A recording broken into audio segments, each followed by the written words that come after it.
Well, good afternoon.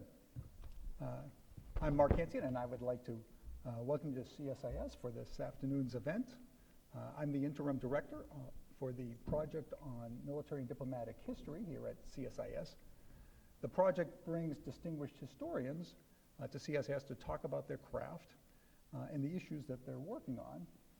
Our hope is to expand awareness of what is happening in these two important but often neglected areas of history. Today's event is part of that series, and I know some of you have been with us before, and I hope that you will join us in future events. Before starting, I have to make one routine administrative announcement, and that is in the unlikely case of emergency, I'll tell you what we will do. We'll either exit through the front or the back. And now to turn to our speaker, Matthew Shannon is an assistant professor of history at Emory and Henry College.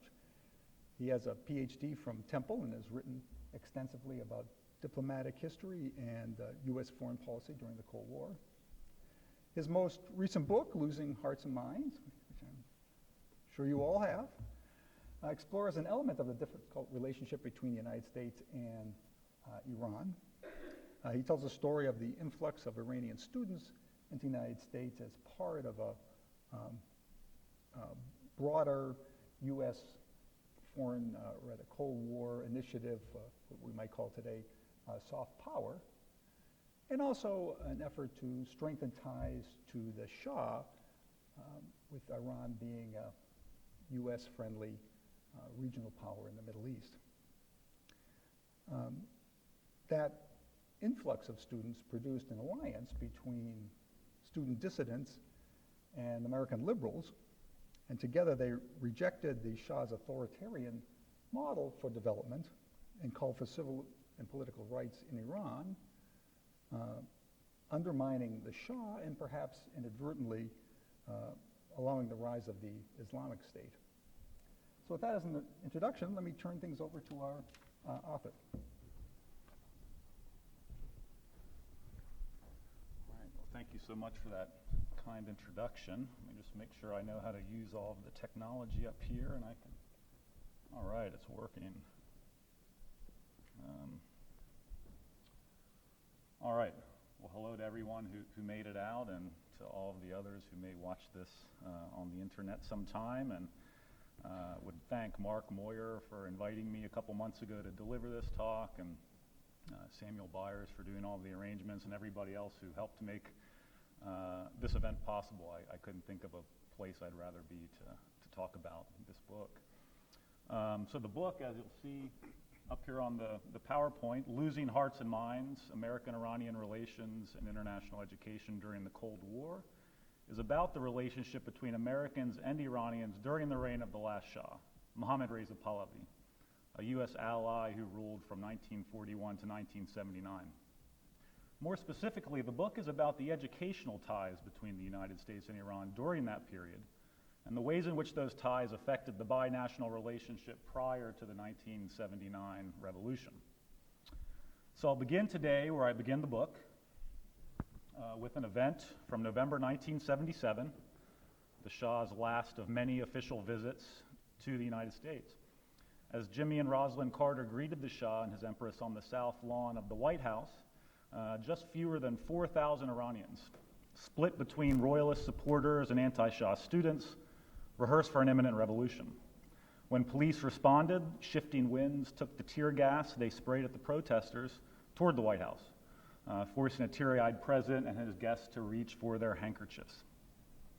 Students in Tehran staged simultaneous demonstrations, and the protesters in the United States that staged this one touted their victory in Washington, you see in the publications. Carter described the embarrassing scene in his memoir as an augury of things to come, a reference to the ways in which the Iranian Revolution and the hostage crisis would, in just a few short years, bring about human tragedy in Iran and help bring an end to Carter's political career. So the question I asked about this event was this, and I thought it was a relatively simple one. Maybe I was wrong. Why were there so many Iranian students in the United States? And what accounted for such an astounding manifestation of diaspora politics in Washington, D.C. on the eve of the Iranian Revolution? So I found the answer to that question as a Cold War story. This is part of the argument. During the Cold War, many of us in the room will know that nuclear weapons forced the United States and the Soviet Union to wage war by other means and compete to win the hearts and minds of people around the world. Hard power, especially wars along the Eurasian periphery, the Eurasian core and economic might at home and among allies was central to American and Soviet Cold War strategies. What I'm interested in, though, is how they waged this Cold War on the periphery.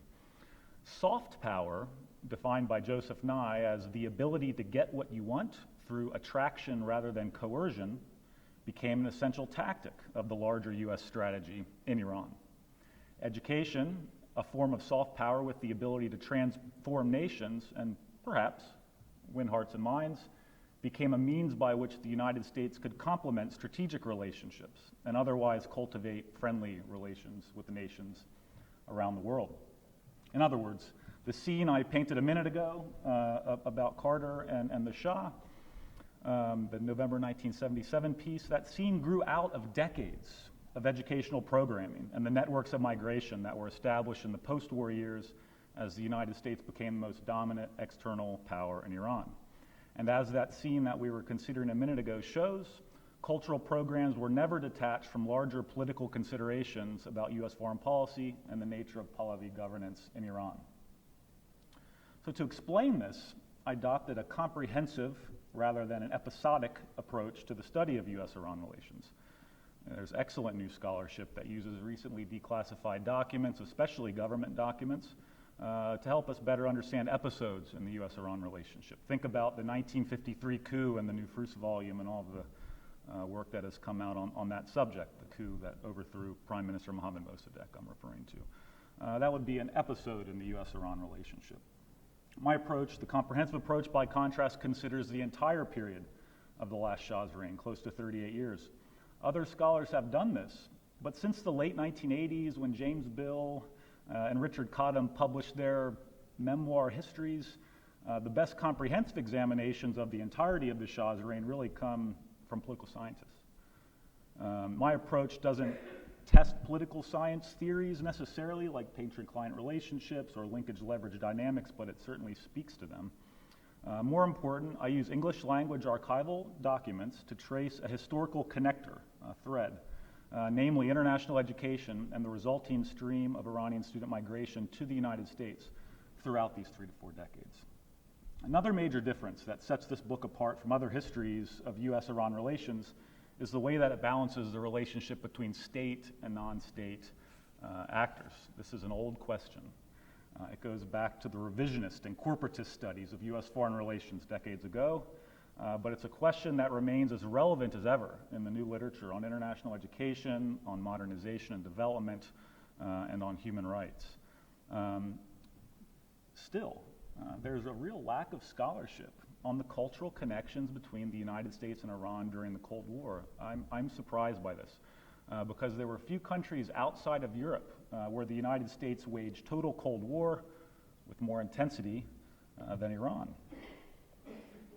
Here you'll see by the 1970s, the publications of cultural organizations, they're just overwhelmed. They literally can't handle the volume of requests that they're getting in Iran. Moving to new buildings, documents talking about elevators literally being unable to withstand the weight.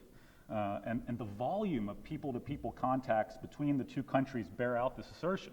Between the end of the Second World War and the start of the Iranian Revolution, as many as 850,000 Americans traveled to Iran. It was a little easier to travel to Iran in the 60s than today. The statistics on the Iranian student community are equally as impressive, maybe even more. While there were only about 500 Iranians studying in the United States in 1950, that number steadily increased to about 5,000 by 1960 to around 12 to 15,000 by the end of that decade, by the end of the 1960s. The oil boom years of the 1970s saw the Iranian student population abroad grow exponentially to reach more than 100,000 worldwide by spring 1978, with more than half of them in the United States.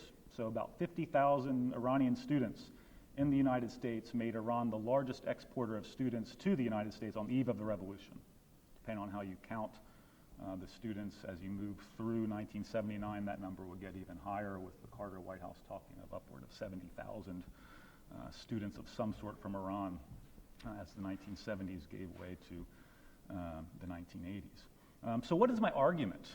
What is my thesis now that we have the framework established? I argue that international education served a dual function in the American-Iranian relationship. It served a dual function because of the contradictions between the various tracks of American diplomacy.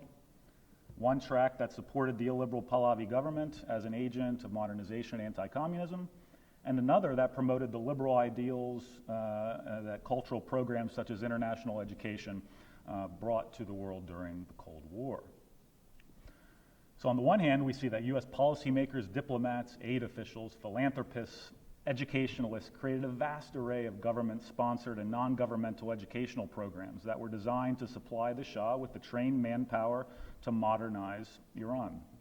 Iranian alumni of American universities were elected to the Majlis, or the Iranian parliament. They entered the Shah's bureaucracy. They staffed the plan organization. They staffed the National Iranian Oil Company, worked in the financial sector, the banks, served in the armed forces, joined university faculties, and even by the late 70s assumed the premiership. In this sense, then, education laid the cultural foundation for the Washington-Tehran alliance, which was quite strong during this period. On the other hand, because the Pahlavi state did not tolerate opposition within its borders, dissent grew out of the educational networks that connected the United States with Iran. So a major theme of the book is how international education created a space for dissident students to contest the legitimacy of the Pahlavi state. The Iranian Student Association in the United States, which was for many years part of the broader Confederation of Iranian Students National Union, served as a vehicle for anti-Shah student organizing abroad during the 1960s and the 1970s. While abroad, Iranian students met Americans, and together they adopted worldviews that transcended traditional calculations of national interest, and they engaged in evolving rights discourse, human rights discourse, that aimed to discredit U.S. policy and the Shah's rule. In this sense, then, the people-to-people context facilitated a larger, more sustained Iranian effort to enlarge the umbrella of rights in their country. This effort goes back to the constitutional period of the early 20th century, and as we see in the news, continues today. So I'll spend the rest of my time discussing how precisely international education contributed to the Shah's modernization program and also a transnational human rights movement. Or I'll talk about how international education served a dual function in the binational relationship because of the inconsistencies of Washington's Iran strategy.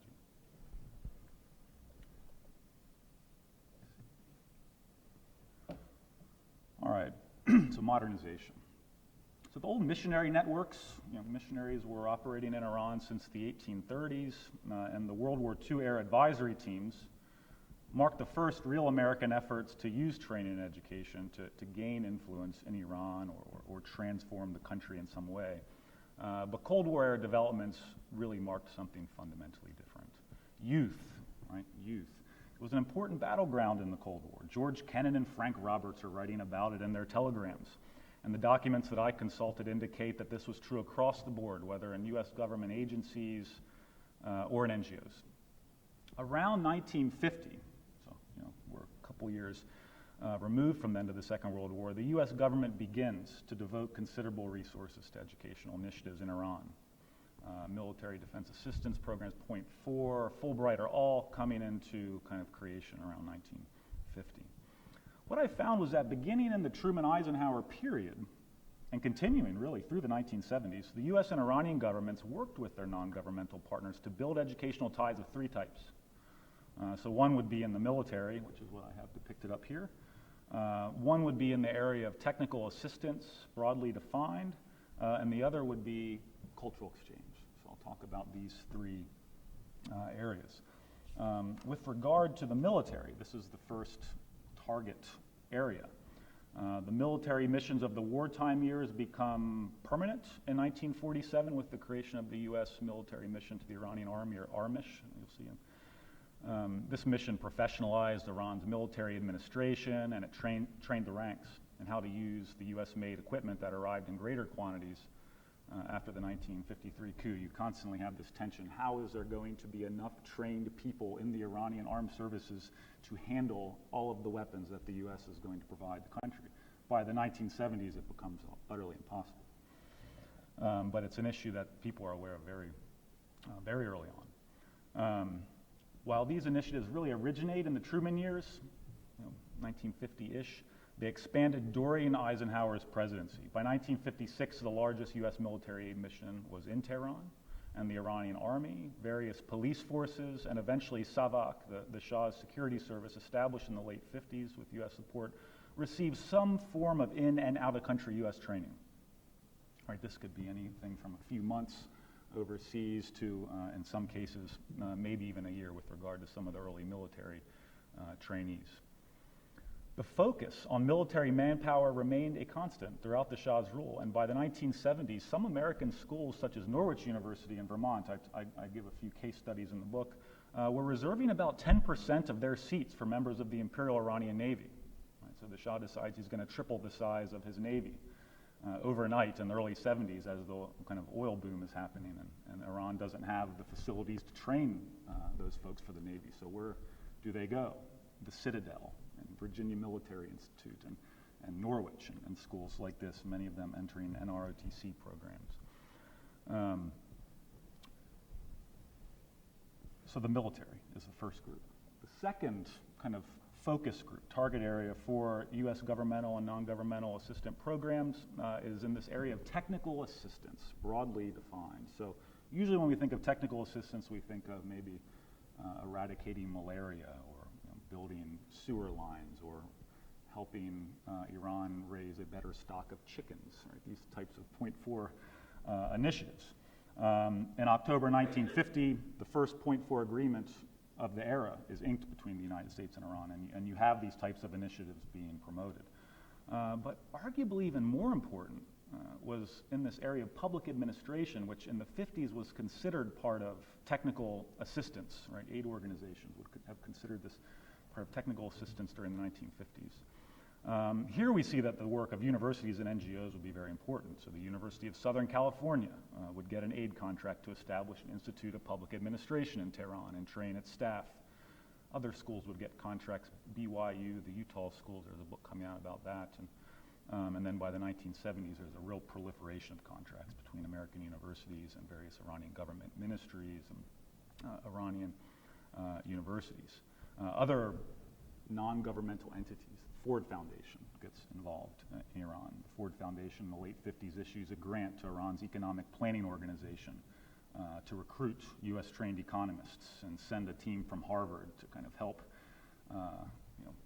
Khoredad Farman and others like him master the art of the plan. Right? So these types of technical assistance programs are coming into being in the late 1950s. By the time we get to the 1960s, and this is an argument I make in the book probably better than I will in the talk, that this is really the human foundation for what will become the White Revolution. Right? So in the 60s, the Shah begins to call his modernization program a White Revolution. After 1963, by the 1970s, he's speaking of something even bigger, the Great Civilization. And without these individuals in the government, right, you don't have kind of the ability to administer these types of modernization. These types of modernization programs. Really, by the time we get into the 60s and 70s, the Shah's White Revolution and then later the Great Civilization is being mediated and administered by a cohort of Western trained officials. So my evidence confirms what another scholar has written about the Shah's government in the 1970s, and I quote him here: "This was not just any technocracy, it was clearly an American-style program." Right? Also in the 1970s, technical assistance, or really what by the 1970s is taking on kind of what we might really call technological transfer, is occurring on an even larger scale. So unlike the 50s, when you have aid dollars or philanthropic funds supporting Iran's development efforts, now oil-rich Iran is paying for cash for services, right? The most important one, and the one that I look at in the book, is a $20 million contract that Iran signed with MIT, the Massachusetts Institute of Technology, to train a few dozen nuclear scientists. So here we see that the most important U.S. contribution to what one scholar has termed the nuclearization of Iran is really in the training of its scientists. The third and the final, and here you see this is an image and a headline from an English language international publication by the Iranian government from the 70s, and you can see this emphasis on kind of progress, kind of change and accelerated progress through the careful administration of the government by primarily U.S. and West European trained officials. So the third target group, or target area, is in cultural exchange. So not military training, not public administration. Those are the two areas that social scientists in the 60s called, Leonard Binder, I'm thinking of here, the machinery of rationalization, right? And when you're thinking about how a country would be modernized, again, within the context of the Cold War, this is how people talked. Cultural exchange is different from those two initiatives. This could happen through, right, kind of the cultural exchange could happen from individuals deciding to kind of pick up and go study in a country. So students who are unfunded by government or non-governmental programs, whose perhaps families just want them to have a better education. This could occur through the work of other NGOs, like the American Friends of the Middle East. So this image is of the Iranian Student Association, which was established by the American Friends of the Middle East in 1953, a few weeks after the coup.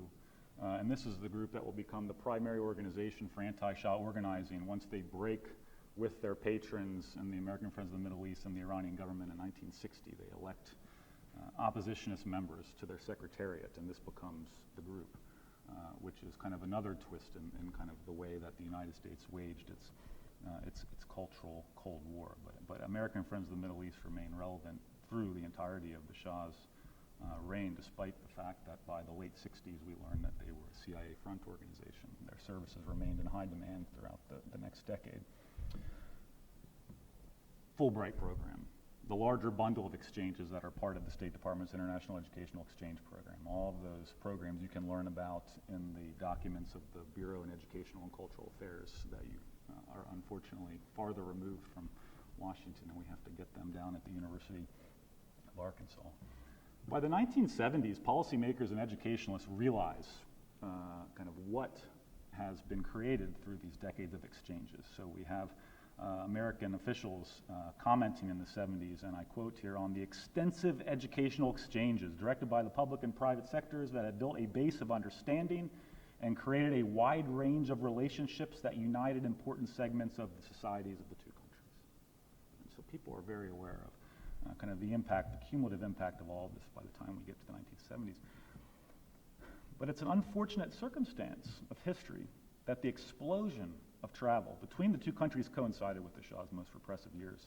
Thus, while the number of organizations dedicated to strengthening educational ties between the United States and Iran proliferated throughout the decades, the contradictions between encouraging student migration and supporting the Shah as an agent of modernization and anti-communism remain unresolved. And it's for this reason. It's for this reason that the circuits of migration that connected the United States and Iran produced as many revolutionaries as technocrats. In the 60s and 70s, Iranian students overseas became very vocal critics of the Shah's government. As I mentioned before, most of the Shah's young critics would have been members in the United States of the Iranian Student Association, and they established relationships with critical Americans, and they collectively contest the US-backed development effort in Iran. What I argue is that the Iranian students are at the center of this movement, and that this rights discourse that emerges evolves also in three phases. So the first phase comes in the early 1960s. It was then that the Iranian Student Association adopts an oppositionist stance. It was then that members of the Iranian Student Association, including relatives of Hossein Fatemi, who was the Mossadeq's cabinet-level official who was executed after the coup, including members such as Sadek Gobsadeh, who would become head of the national radio and television station in Iran after the revolution and then foreign minister during the hostage crisis. These are the types of figures who are part of the Iranian Student Association in the early 60s. Fatemi at the New School in New York, Gobsadeh at Georgetown. You can go to the Georgetown newspapers and see very interesting pictures of the young Sadek Gobsadeh from the early 1960s. This group, they're reaching out to government officials during the early 1960s. They established contacts with Attorney General Robert Kennedy with Supreme Court Justice William Douglas, who was very much an Iran watcher at the time. This group argued that Iranians should be able to enjoy constitutional protections, and they should also have the right of free expression. This is a sensitive subject in the early 1960s. At the time, parliamentary governance was suspended. It was suspended between May 61 and September 63, pretty much the entirety of the Kennedy period. The Shah was at the same time in a political struggle at home, and the administration back in Washington then, Kennedy, was considering whether, or at least how much, it should pressure the Shah to reform. This is a big debate in the literature.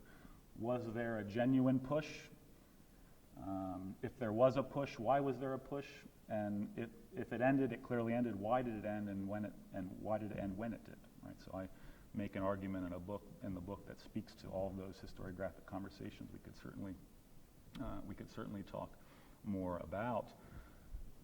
This, what I'm ultimately describing, is a transnational lobby group consisting of Iranian students and kind of American officials some at the center of the administration, some more on the periphery of the administration. But that this group loses the argument, kind of they have the ear of the administration, and really until the Shah launches the White Revolution in early 1963, right? So kind of once you have, there's a great quote by a historian of U.S. Iran relations that says, by 63, the White Revolution had co-opted the new frontier, and that really seems to be the case, certainly by 1963, if not a little bit earlier in late 1962.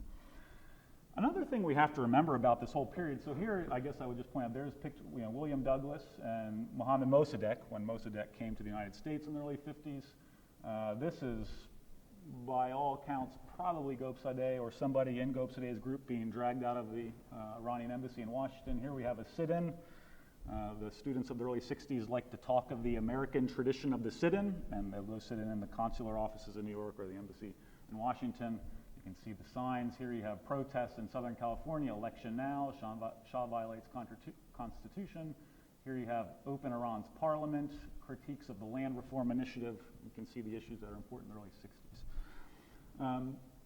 But by the time we get into the mid-60s, this type of argument doesn't have too many folks who are receptive to it. Right? We have to remember that by the mid-1960s, the Shah is considered a modernizing monarch. Right? This is a phrase that Samuel Huntington and other political scientists are using in the mid-1960s. When the United Nations in 1968 chooses a site to celebrate the 20th anniversary of the UN Declaration of Human Rights, they go to Tehran and they meet in the Majlis building. Right? So this is kind of the nature of the era. Of course, 1968, as students are kind of setting up the barricades in Paris and are kind of occupying presidential buildings at Columbia, we have the Shah hosting dignitaries from around the world to talk about human rights in Tehran. So in this environment, then, there is a kind of new approach that would have to be adopted. Once we get into the mid-1960s, Iranian students of the United States are looking for other allies, people who aren't really kind of affiliated with the government per se, at least during this period. So the National Student Association, early on of the 1960s, this SDS, Students for Democratic Society, the Iranian Student Association is reaching out to these organizations. And the students of the 1960s, the student internationalists of the 1960s, produce what I argue is the second rights-based critique of the Pahlavi state. And they claim that, yes, the Shah should respect Iran's constitution. The Shah should recognize the right to free expression and things like this. But also what the students argue by the later 60s is that Iran was one of many undemocratic states, unjustly considered part of the so-called free world. So this move, right, from a state-centered constitutionalist critique to a broader understanding of authoritarianism during the 1960s sets the stage, contributes to what scholars have since termed the human rights revolution of the 1970s. And it's that human rights argument that becomes the third and most powerful rights-based critique of the Pahlavi state that grows out of the educational connections between the two countries. So by the time we get to the 70s, so here's some images, I guess, student publications. So you would find images like this on the right, and actually next to this one there's kind of language kind of taking on the Kennedy language, and a torch has been passed to a new generation of Iranians born and bred of the hardships of post-war years, all this kind of thing, and they're kind of taking the Kennedy language and making it uniquely Iranian. By the late 60s, you'll see kind of as an attempt to reach out to Americans as you have cracked lockdowns of various sorts in Iran, publications will be printed, and you can see this one, Iran's Kent State and Baton Rouge, right? So coming out of, that spring of 1970 in Kent State, that you could kind of make a connection with young Americans by saying, hey, the 4 dead in Ohio, this is happening in Tehran in some way too, and maybe this is something we should talk about in this international space.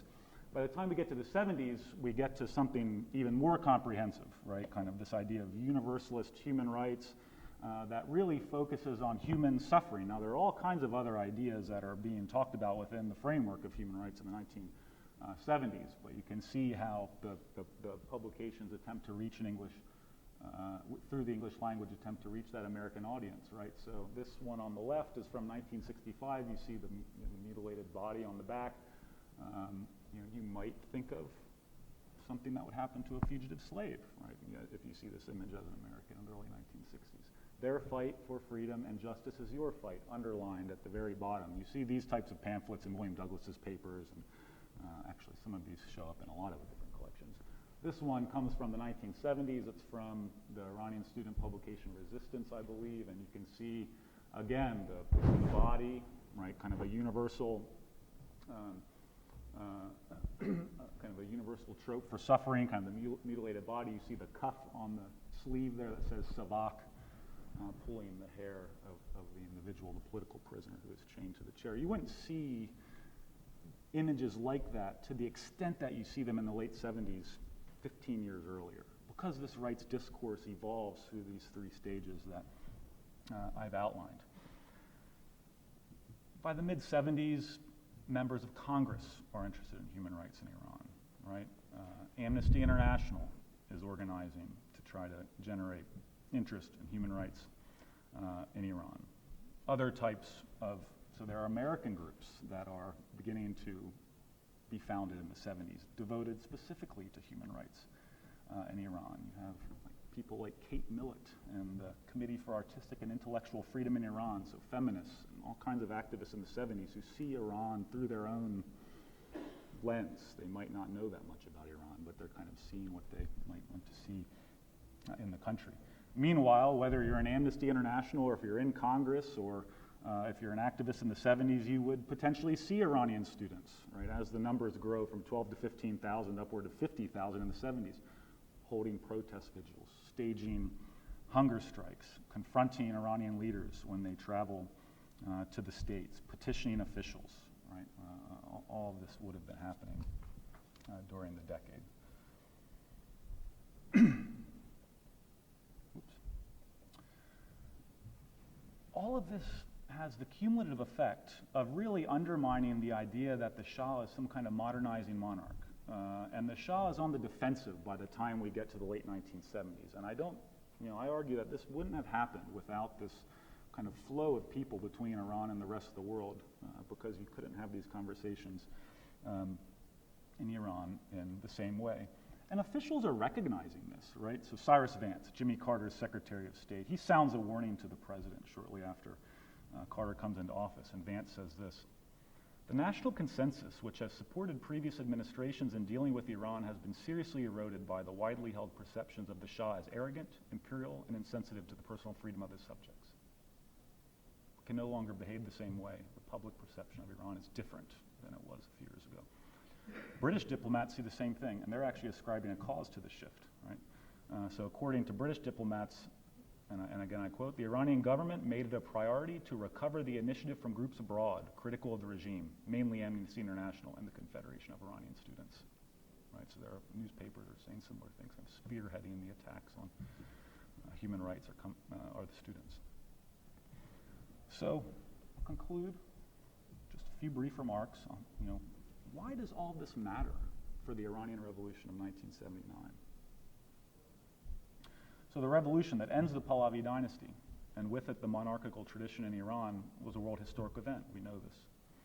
It has become customary in the United States to explain the revolution as a visceral reaction from so-called traditional elements of society to Iran's rapid pace of development under the Shah. One top diplomat from the 1970s expressed this line of reasoning in his memoirs when he wrote that, and I quote, "The revolutionary sentiment came not from those who wanted greater political participation in government, but from traditional quarters who were being forced to yield to the thrust of modernism. A generation of historians have made similar arguments, right, contending that 1979 saw Iran replace the turban for the crown or move from autocracy to religious rule. There is truth to these claims, especially when considering the so-called cultural revolution of the 1980s. But I would argue that such interpretations obscure more than they reveal about the diverse transnational movement that mobilized against the Shah for 2 to 3 decades, and then in 1978, early 1979, forced him off the throne. Those other interpretations also fail to account for the fact that the most important officials who staffed the provisional government after the Shah's departure were products of these very educational networks that connected Iran and the United States, and many of them would have been veterans of the anti-Shah movement overseas. So the folks who staff Mehdi Bazargan's provisional government in 1979 consists, at the highest levels, almost entirely of Western-educated officials, the U.S., but also Western Europe. So from this perspective, then, the years 1978 and 1979 are more the product of the contentious dialogue of civilizations that international education facilitated during the Shah's reign, rather than evidence of a clash between the American and Iranian communities. In conclusion, and when considered amid the backdrop of a century and a half of sustained educational connections going back to the mid-19th century with the missionaries, the hyper-militarized relationship that began in the 1970s and carried over into the post-revolutionary years is really anomalous. The movement of people between Iran and the West for cultural and educational purposes has been the constant, and an aspect that strategic planners and historians then and now must consider. Thank you. Well, thank you.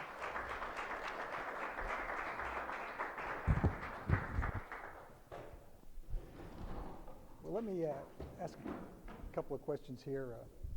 The first, I'm going to start with 2 factoids. The first is that I saw the Shah in person twice. Once at Harvard. I believe he was getting an honorary degree. And once in Tehran. Okay. I'm old enough to have actually seen the Shah. And the other was, I was in the university when these protests were going on. So, I mean, not that I paid a lot of attention to it, but I do remember this as part of the backdrop of student protests, that there was this Iranian group that was quite vocal. And I mean, just as you say, I mean, we're able to raise the visibility of this issue over the course of the 70s. I want to start with a couple of questions in which we had talked a little about before we came out. And the first one is about an analogy to China. That is that China has made the same deal, if you will, with its population. That is economic development in return for a curtailment of civil and political rights. And they have also exported a huge number of students.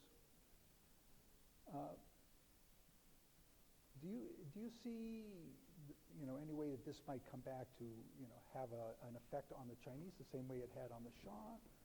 And if not, why not? Yeah. And I realize that China is not your area, so this is a little unfair, but it does come to mind because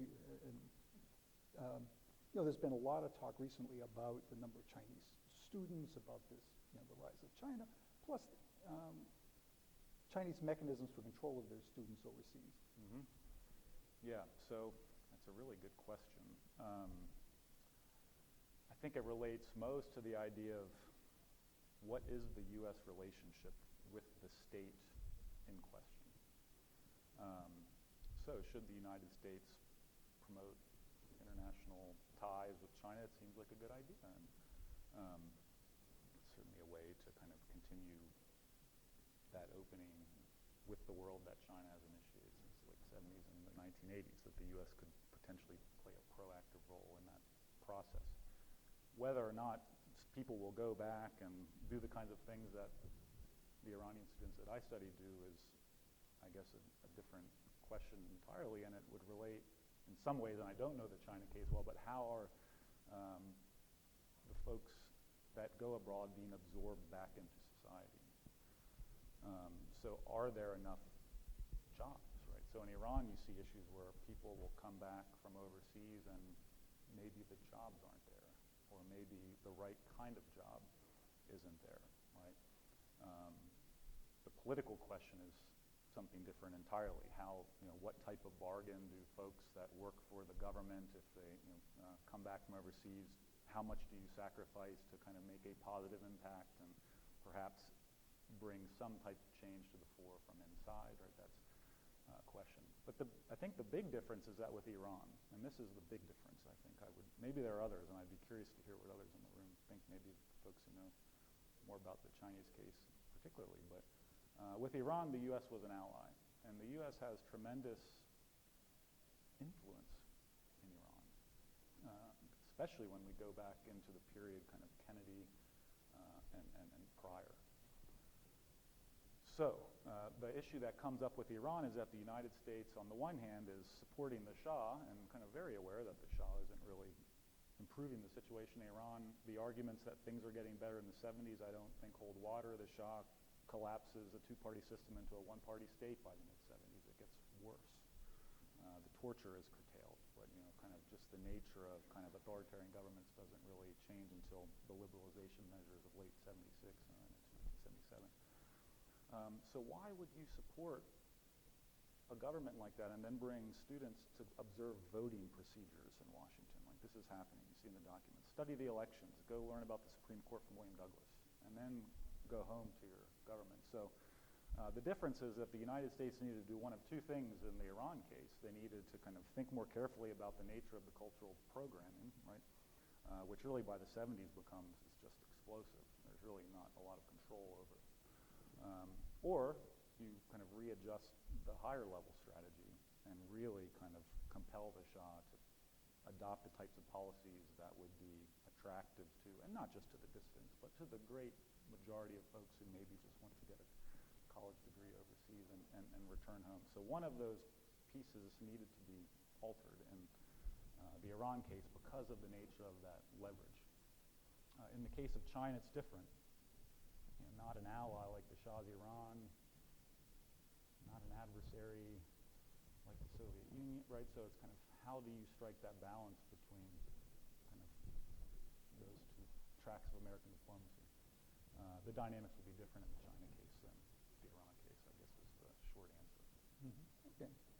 Well, let me ask sort of then a follow-on, which again we talked about a little bit beforehand, and that is Saudi Arabia, which has, again, made us, of course, right across the Persian Gulf from Iran, has made, again, a similar deal with its population development and a welfare state in exchange for civil and political rights. I've also sent a lot of students abroad, although their demise is predicted annually. The House of Saud is still there.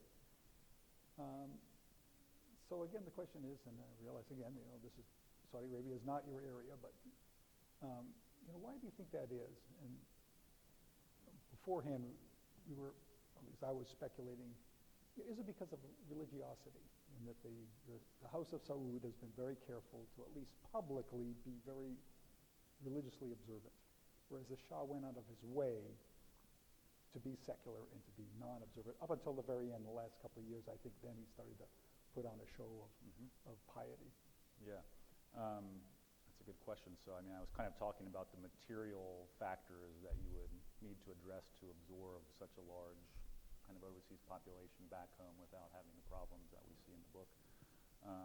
And I think your question leads to another piece of it, kind of the way in which the symbols of the nation state are kind of marshaled by the government.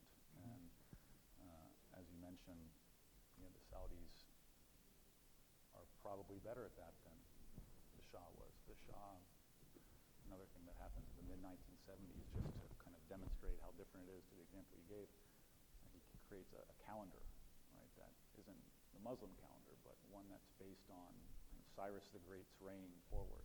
And so you wake up one year and all of a sudden it's a different year. And most accounts from the time, people didn't really understand why this was happening, right? There was a set of images that the Shah was marshaling from the pre-Islamic past. He saw himself as a kind of modern-day Cyrus the Great and all this kind of thing.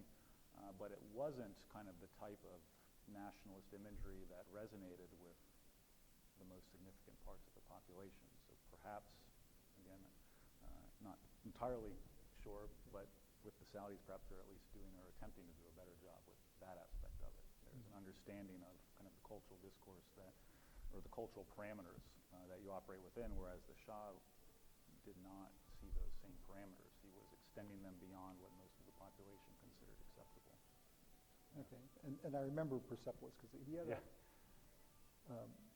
actually been there, but the Shah had some like big event at Persepolis sort of to show off again this pre-Islamic Persia. Yes.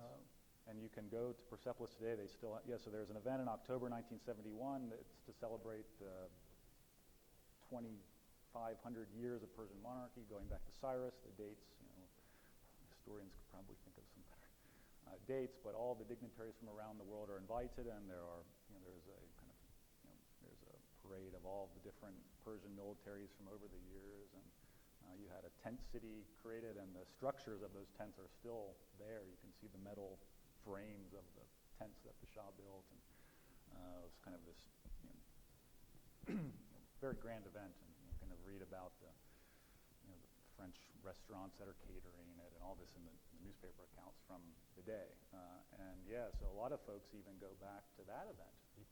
Some folks argue that that's really the event where there's this rupture between state and society that might not be able to kind of be recovered.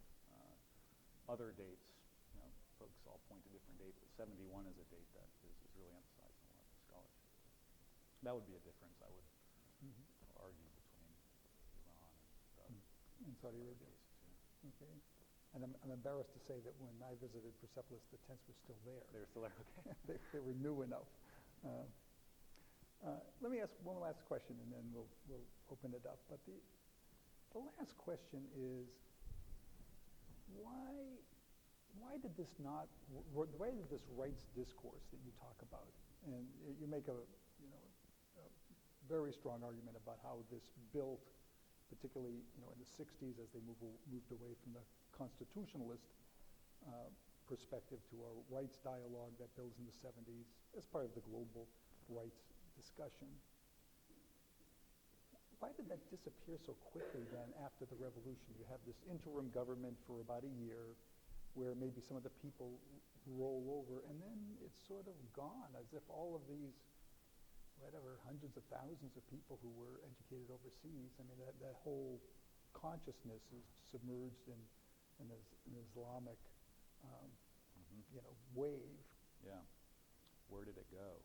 I guess there would be multiple ways of answering that question, or I'll maybe focus on two. And this is, I think, people working on the subject and thinking about future scholarship, kind of this question is really the one I think if I was to bet, we would see in the next couple of years a lot of work on this question of the revolution, the global context of the 70s, human rights, how did it matter, what types of rights were being emphasized. There is a group in summer 79, Bazargan's group, people affiliated with the liberation movement of Iran, and they're advocating for a particular type of constitutional revision. So the Iranian Constitution is going to be revised in 1979, and eventually it's going to include Khomeini's idea of the mandate of the jurist, right? The idea that the supreme Shia leader will be the guardian of the state until the Mahdi, the 12th Imam, returns. Right? That idea. Not all Shias believe that. We see a rift between Sistani in Iraq and Khamenei in Iran today over that issue. And in Iran, there are debates about kind of what should this new constitution look like? What would an Islamic republic really look like in practice? And there are folks who are opposed to the idea of the supreme leader, the mandate of the jurist. They lose the argument, right? They really lose the argument over the course of the summer of 79, and even some scholarship on the hostage crisis. People will say, well, the real reason that supporters ultimately went to the hostage takers is because it generated support for Khomeini's version of the Constitution in the lead up to the constitutional referendum that fall. So there are people who want to kind of see rights be part of the new state, but they're not the majority. get into that period.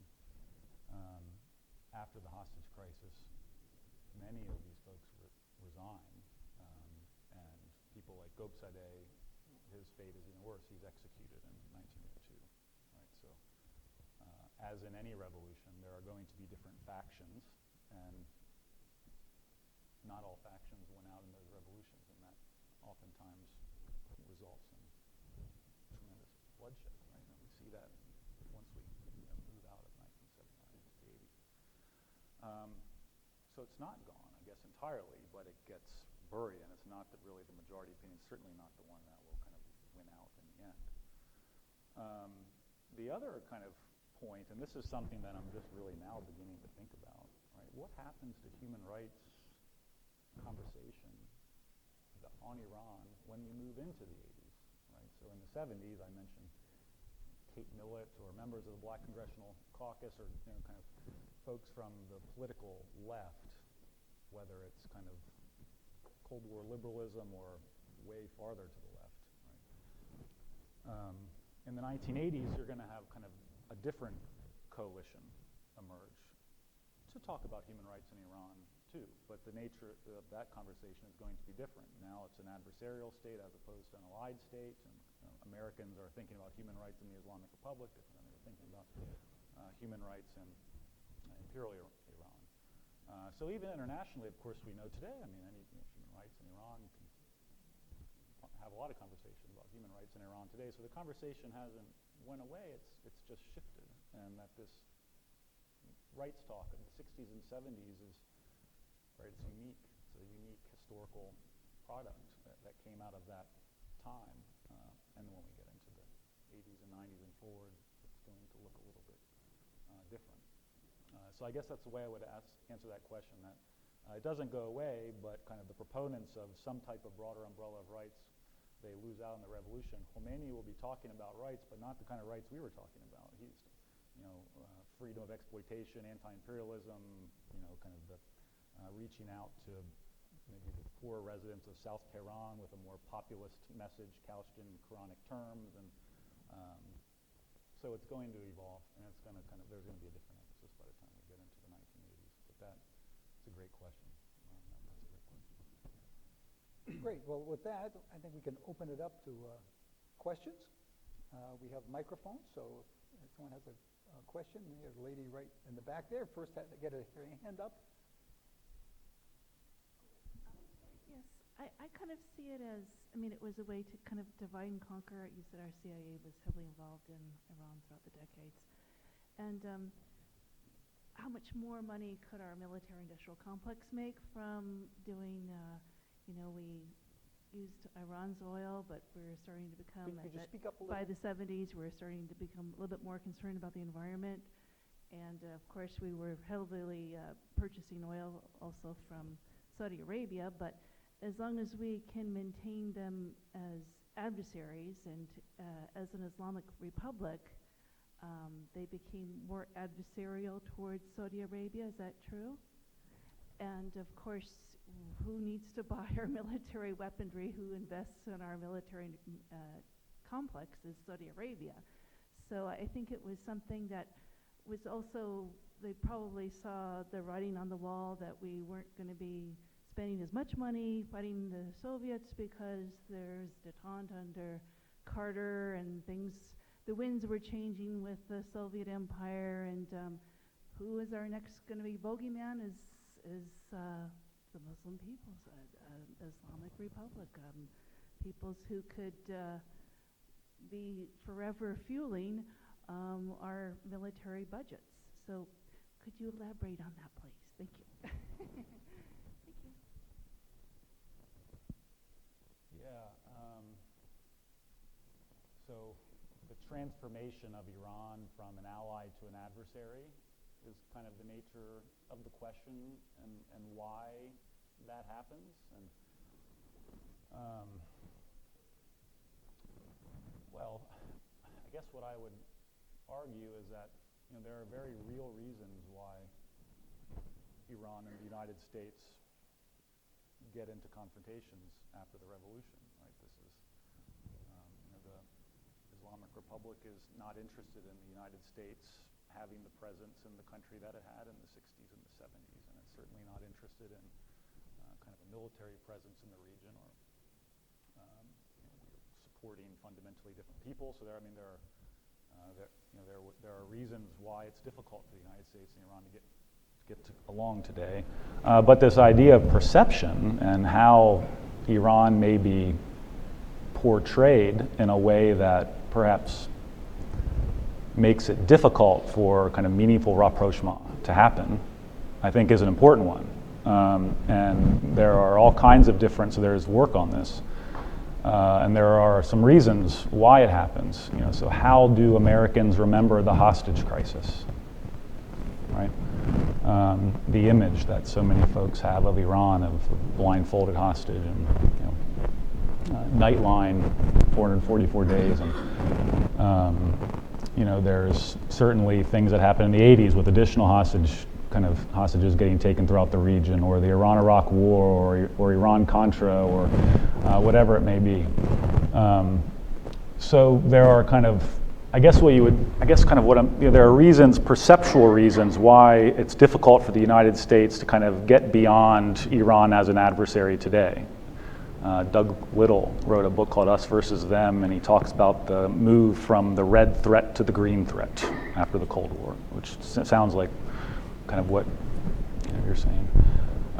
So there are reasons that relate to perception, I think, that accounts for that. And then there would be kind of real geopolitical reasons why it's difficult for the governments to get together in kind of the same room and work out kind of their issues over the longer term. I don't know if that answers your question, but I guess as we move forward and we get those documents that are coming out from the 80s and beyond to think about kind of the geostrategic reasons for an adversarial relationship between the U.S. and Iran, and then the areas where perhaps it's about perception and not about a real conflict of interest, right? And just to kind of tease out the difference between those two strands. I don't know if that answers your question directly, but. Okay, yeah, here in front.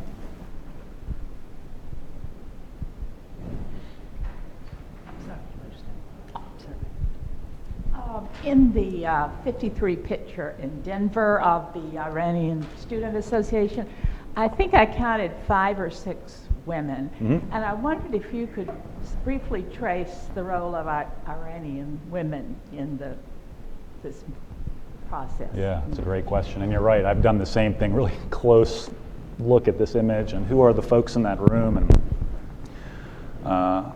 and so. Women are not well represented in the Iranian student diaspora prior to the 70s.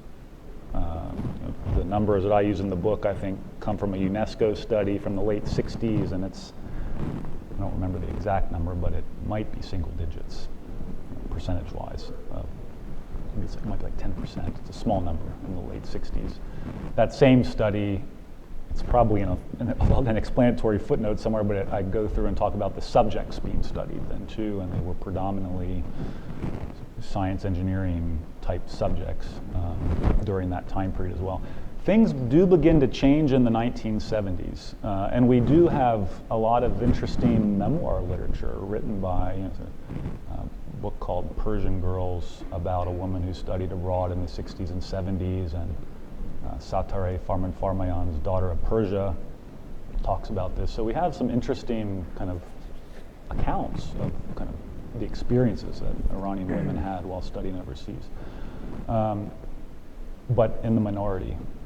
Things do begin to change in the 70s. A couple things change in the 70s. So the Shah, after the oil windfall, makes higher education free, and he invests a lot of money in overseas study. So if you're the best student in your academic department, you get to go abroad for a grad degree. If you're overseas for 2 years and you have like a 3.0 average and you're studying a development-related subject, you pay for the rest of your college, right? All kinds of incentives. While wealth is not in any way evenly distributed, in 1970s Iran, Nikki Keddie writes of the two cultures that kind of emerge between kind of the wealthy North Tehran and the South Tehran and what those two communities represent. There is more money and people are able to afford to send children overseas, more people who maybe are not in the upper classes, so there's you get a a shift in class dynamics when we get into the 70s. You get a greater representation of, kind of women to some extent in the 70s, and people studying such a different range of subjects by the time we get to that period. So not well represented in the leadership of the student movement either, and there is, I'm forgetting the name of the article, but there is an article out there on gender dynamics in the student movement. So I guess just to sum up, kind of through the 60s, women would be a minority in the student community abroad, but as we move into the 70s and that community is diversifying in a lot of different ways, women become more represented and really great accounts to speak at least of some of the women's experiences who came overseas during that period. Thank you. And you might also note that, to be fair to the Shah, I mean, the flip side of his secularism was, I think, a more open attitude towards women that you don't see in much of the rest of the Islamic world, Saudi Arabia. Well, that's an interesting, really, that's really important, right? So in the UN images, you would have seen the Shah's sister as, who represented the Shah in international organizations. She was a face of women's rights and human rights in the UN, Ashraf Pahlavi. Female cabinet ministers, right, by the time we get into the 70s. So there are strides being made. Now, the flip side of that then is that, like, now, that hasn't changed, but the dynamics have changed, right? So in education, so you have the mandatory veiling and all of the things on the surface that really have changed Iran. But 60% of the college population are women. You wouldn't have that type of kind of representation in kind of universities back then, and there have been studies on healthcare and things like this that so kind of the optics of the Shah's government was very much, we are a government that is inclusive of women and very different from the rest of the region. That's part of the modernizing monarch trope. And the Islamic Republic doesn't have the same record, but there hasn't been a total pause in kind of the question of women's rights. That's and that would be kind of another kind of field to really kind of get into, and the Iranian scholars are, of course, studying kind of the internal dynamics of that. But when we get into Iran and the world, kind of how do the gender dynamics of that question change after the revolution would be another kind of really rich topic to study historically. So that's a second follow-on Right. book topic that we've come up with That's today. right. Okay, over here. Oh, wait a minute, no, the gentleman in the back, he's been waiting patiently. Hi, my name is Bill Cruzy. I have an anecdote about Iran and a comment about China. I was a student at Georgetown in the 60s. I knew that fellow, is it Gopsadeh, yeah. I wasn't close friends, but we talked occasionally. And the last time I spoke with him, he was telling me how he was desperately trying to get his visa renewed because the Savak was going to get him. The next time I saw him was on television when he was the foreign minister. Mm-hmm. And then I read that he's executed. Mm-hmm. And a few years ago, I met an Iranian emigre who told me the reason he was executed was Gopsadeh and a group were plotting a coup against the Muslims. That's and the charge. Yeah. They lost. Mm-hmm. Regarding China, we see now in the papers how China is getting more authoritarian. And I think the Iran experience is a good reason.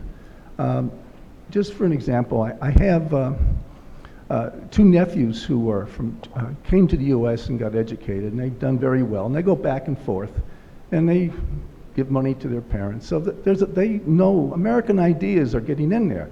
And last year I had a comment with a young woman who was a graduate of a Chinese university who was working here, and we were talking about politics. And it got to the point where I said, now in China, do you read about President Xi getting criticized the way President Trump is being criticized? And she had no answer, but she's still here and she's going to be thinking about that. So that's why I think China is reacting to this potential problem. That's just my opinion. Mm-hmm. Yeah, the comment on China is very interesting. I would just comment very quickly on the first piece. The visa issue, kind of the ability of students to travel, was one of the main issues in the early 60s that got the students so much attention. And if you see the sit-in image that I used to have up there, there was one of the signs said, "Hands off our passports," or something like that, right? So, so this was a major issue. So Gopsadeh actually, after John F. Kennedy is assassinated, this would have been about a month after the assassination, the two leading student oppositionists are called into the Justice Department's office, and they're given a warning, pretty much be quiet or leave, more or less is what they're told. And this had been an ongoing dispute between the State Department and Robert Kennedy's Justice Department throughout the Kennedy period. This is part of the larger dynamic of the early 60s, how this question really creates a rift within the U.S. government, because Robert Kennedy sees things differently than Rusk's State Department. And it's really this issue of, kind of what rights do students have in this country, and how heavy-handedly could their government respond to what the students are doing overseas, that gets the Iranian Student Association so much publicity in the early 60s. This is really the issue that's getting a lot of the American students, and certainly someone like Robert Kennedy's attention, right? So something seemingly little, maybe, right? This idea becomes a major issue. And then, so Gopsadeh leaves very shortly. He ends up in the 70s. He's in Paris for most of the time. And he's kind of around, traveling on different types of paperwork during this period. The other individual in question, actually, after Robert Kennedy then leaves the Justice Department in late '64, then his paperwork is not renewed. So you see how the Robert Kennedy piece, once he's gone, there really is kind of this is what the Iranian government wants, this is our ally, no reason to irritate him, right? Then there's an appeals process, and that student eventually stays and ends up teaching economics in a college in the United States. And throughout the book, you'll see instances like this, where an event like that, in the early 70s, there's a representative's, somebody from Northern California is arrested in Iran, a woman, and her representative in Congress gets interested and starts to inquire about an American political prisoner in Iran to the State Department. Or in the early 60s with the issue of travel paperwork. That often then leads us into a much broader conversation about human rights. So you'll have these little sparks that then take on a life of their own. So it's really interesting that you remember that, and he's talking about that very issue, because it was probably the most important issue to him, in addition to the Shah's government in the early 60s. Yeah. Question over there?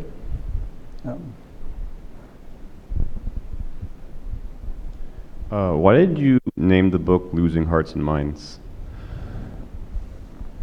I like questions like that because it was so direct. Yeah, that's a good question. I've thought about this. So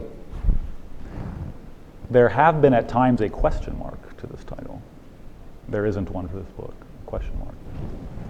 And I thought about this.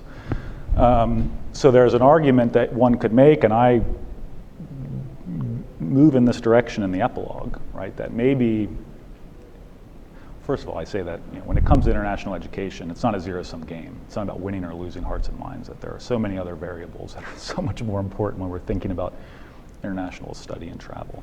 But if we take the programs on the terms that were set by the historical actors at the time, right? That international education will be a way to establish a cultural foundation for the U.S.-Iran alliance, then it clearly fails. Now, if we move past the revolution and we start thinking about, for instance, the 10,000 Iranian students in the U.S. today, or the continued appeal of an American education, not just in Iran, but in all around the world, that may be the kind of cultural appeal of just kind of that international experience means that those hearts and minds weren't lost over the long term. I also talk about the Rouhani administration now. The most American PhDs in the Rouhani cabinet in 2013 than any other kind of foreign cabinet, right?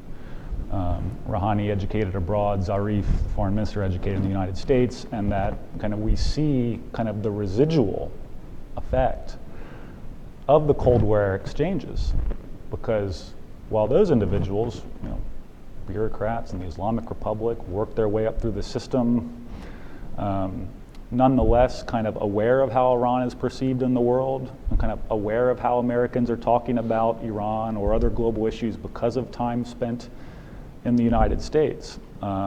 So I don't think it's a coincidence that you have an American-educated Iranian foreign minister and John Kerry, when he was Secretary of State, channeling kind of that anti-war sentiment into Foggy Bottom's most important files. I don't think that that's a coincidence. So the idea of having mutual reinforcing international experiences as the way toward some type of improvement in the relationship, if we begin to look at those people and those types of questions, then we see that maybe losing hearts and minds, maybe that question mark would have been more appropriate. Nonetheless, on those terms, especially when we see kind of the anti-Shah movement in the 70s and the way that the revolution played out, I thought long and hard about this question, and I felt like it was appropriate given the kind of expectations of the architects of those programs and the way that kind of the United States experience in Imperial Iran ended in 1979.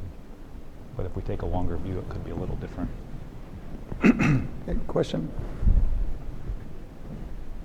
Thanks. I was going to ask the same question just to follow up for a minute. I'm a retired Foreign Service officer, and we thought a lot, especially after 9/11, about alumni of American universities and what role they play. And maybe it's a post-Cold War thought, but I think expecting them to be pro-American or anti-American, pro their own government, anti their own government, was way too simplistic, and there are very few people who are going to fall into those kind of binary categories.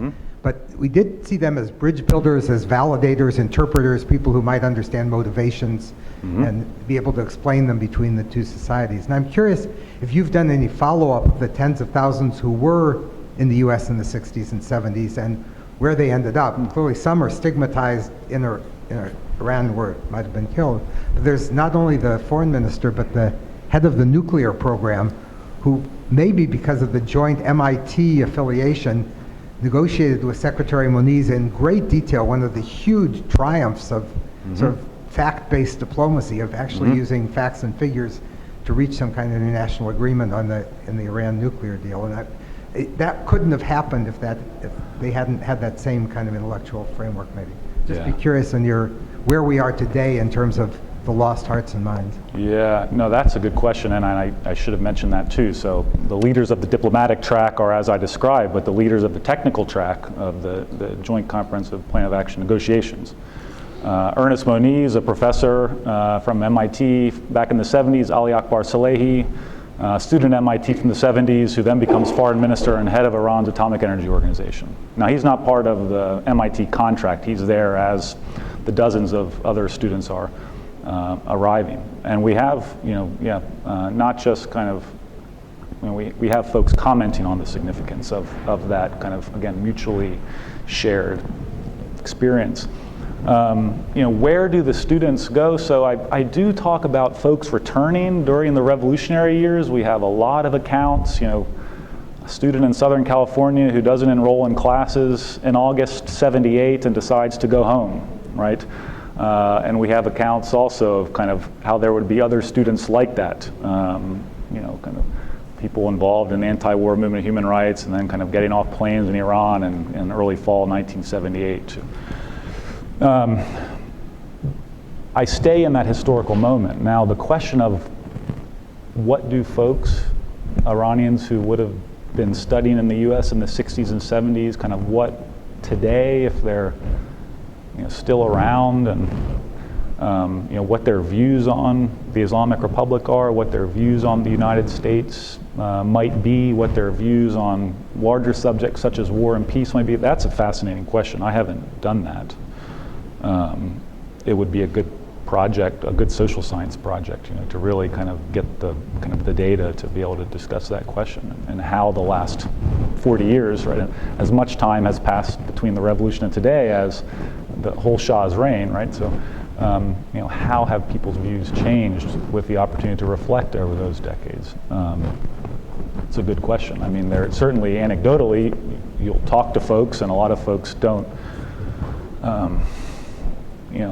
Sometimes we'll look back with regret on this period, right? That maybe a lack of awareness as to what might happen or what exactly was being supported, and things like that. Would it have been better with the Shah? All those kinds of questions, those come out in those conversations. But beyond just anecdotal evidence and conversations, it would be interesting to see kind of what the long-term opinions are.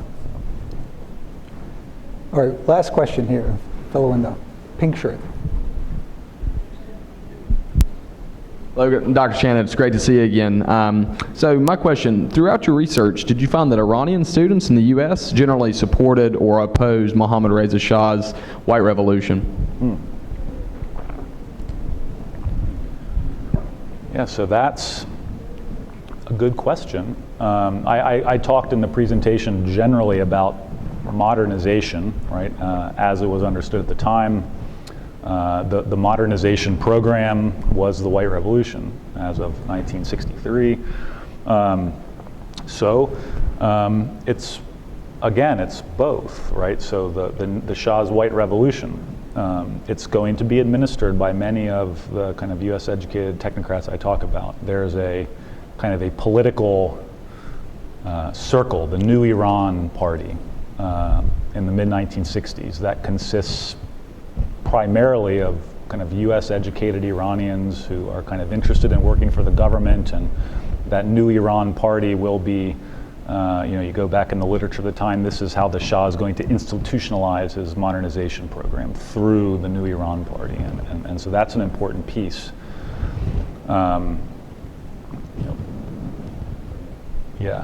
The U.S. Embassy, it's great to, you go through and read the kind of embassy files, and whenever an election comes around in Iran, a parliamentary election, they'll go out and talk to their friends, and you kind of see what the technocrats are saying kind of every couple of years about this question about the nature of the White Revolution.